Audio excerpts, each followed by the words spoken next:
Some basic concepts of chemistry topic la 32 question பண்ணலாம் பாருங்க. Use the data given in the following table to calculate the molar mass of naturally occurring argon isotope சொல்லியிருக்காங்க. இப்போ argon 36 இருக்கு இல்லைங்களா, இதனுடைய abundance எவ்வளோ கொடுத்துருக்காங்கன்னா 0.337%. இதை x1% வச்சுக்கலாம். அப்போ x1 வந்து எவ்வளோ கொடுத்துருக்காங்க 0.337 கிடச்சிருக்கு. இதனுடைய மோலார் மாஸ் வந்து 35.96755 சொல்லியிருக்காங்க. இது M1 எடுத்துக்கலாம். அடுத்து ஆர்கான் 38 பார்த்தீங்கன்னா 0.063% கொடுத்துருக்காங்க. இது x2% எடுத்துக்கிட்டோம்னா அப்போ x2 is equal to abundance எவ்வளோ வருது 0.063 கிடச்சிருக்கு. மோலார் மாஸ் ஆஃப் ஆர்கான் 38 எவ்வளோ பார்த்தீங்கன்னா 37.96272 கொடுத்துருக்காங்க. இது M2 எடுத்துக்கலாம். அடுத்து ஆர்கான் 40 இது எவ்வளோ பார்த்தீங்கன்னா அபண்டன்ஸ் வந்து 99.600 கொடுத்துருக்காங்க. அபண்டன்ஸ் x3 எடுத்தோம்னா x3 என்ன வருது 99.600 அப்படின்னு எடுத்துக்கலாம். ஓகேங்களா. So molar mass of argon 40 எவ்வளோ 39.9624 கொடுத்துருக்காங்க. இது M3 எடுத்துக்கலாம்ப்பா. ஓகே, இப்போ நமக்கு ஆவரேஜ் மோலார் மாஸ், அதாவது ஆவரேஜ் மோலார் மாஸ் வேணும். அதுக்கு என்ன ஃபார்முலா பார்த்தீங்கன்னா M1x1 plus M2x2 plus M3x3, அதாவது மோலார் மாஸ்ன்ட்டு அபண்டன்ஸ் போட்டுடுறோம். இதெல்லாம் பர்சன்டேஜ் ரிமூவ் பண்ணதுனால டிவைட் பை 100ன்னு போட்டுக்கிறோம்ப்பா.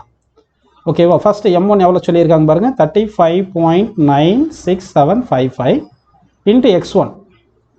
சரிங்களா. x1 எவ்வளோ 0.337 ப்ளஸ் M2 எவ்வளோப்பா 37.96272 இன்ட்டு x2 எவ்வளோ 0.063 கொடுத்துருக்காங்க. சரியா.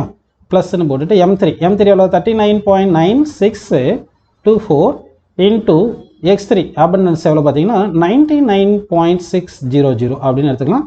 ஹோல் டிவைட் பை 100ன்னு போட்டுக்கலாம். ஓகேங்களா. சரி, இப்போ நம்ம என்ன பண்ணலாம்னா இதை மல்டிப்ளை பண்ணுவோம். ஃபஸ்ட்டு 35.96755 இன்ட்டு 0.337 இதை மல்டிப்ளை பண்ணோம்னா என்ன கிடைக்கும் பாருங்கள் 12.121016 கிடைக்குது. ப்ளஸ் அடுத்து 37.96272 இன்ட்டு 0.063 இதை மல்டிப்ளை பண்ண என்ன கிடைக்குன்னா 2.39165136 கிடைக்குது. அடுத்து வந்து 39.964 இன்ட்டு 99.6 இதை மல்டிப்ளை பண்ணோம்னா 3980.25504 கிடைக்குதுப்பா.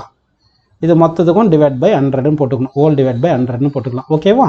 சரி, அடுத்து இது மொத்தத்தையும் ஆட் பண்ணலாம். இது மொத்தத்தையும் ஆட் பண்ணோம்னா என்ன கிடைக்கும் பாருங்கள் 3994.7677 வருது. இதை ரவுண்ட் ஆஃப் பண்ணி என்ன பண்ணலாம் 3994.8ன்னு போட்டுட்டு டிவைட் பை 100ன்னு போட்டுக்கலாம். 100 இருக்குது. 100னா 2 டெசிமல் தள்ளி டாட் வைக்கணும். அதனால் வந்து 39.948 அப்படின்னு போட்டுக்கலாம்ப்பா. சரிங்களா. அப்போ நமக்கு ஆன்சர் என்ன கிடச்சிருக்கு 39.948 அப்படின்னு கிடச்சிருக்கு. மோலார் மாஸ் யூனிட் என்ன பார்த்தீங்கன்னா gram per mole. So gram per மோல்னு போட்டுக்கலாம். ஸோ அப்போ வந்து average molar mass of naturally occurring argon, சரிங்களா, ஆர்கானுக்கு என்ன ஆன்சர் பார்த்தீங்கன்னா 39.948 கிராம் பர் மோல் நமக்கு ஆன்சர் கிடச்சிருக்கு. அக்கார்டிங் டு திஸ் கிவன் டேட்டான்னு எடுத்துக்கலாம் நம்ம. ஓகேங்களா. சரி.